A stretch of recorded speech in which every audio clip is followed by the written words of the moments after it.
आएको यो घरको स्टाइलले जुन हामीले बनाइरहेको छौँ बोकाको मासु।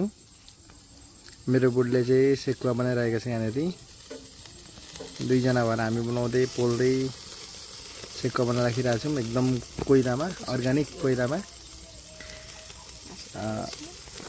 आज फर्स्ट टाइम हामीले ट्राई गरिरहेको छौँ कस्तो हुँदो रहेछ भनेर है। यसमा देख्न सक्नुहुन्छ तपाईँहरू पनि मजाले बोसो छ, मासु मजाले एकदम ग्रिल भइरहेछ है कोइलामा, आगोमा। के को यो बुढी एकदम रमाइलो लाग्दो रहेछ भनौँ न। यसरी हामीले घरमै अर्ग्यानिक पालेको बोकाको मासु एकदम आज चाहिँ हामीले सेकुवा बनाएर मजाले बनाउँदा ग्रिल गर्दाखेरि पहिला पहिला हामीले होटेलमा चाहिँ यहाँनिर पकाइरहेछ, आज बनाइरहेछ है। तर यहाँ जना भएर अर्ग्यानिक आफ्नो गाउँको दाउरामा बनाउँदाखेरि चाहिँ एकदमै मजा आउँदो रहेछ हेर्दा पनि।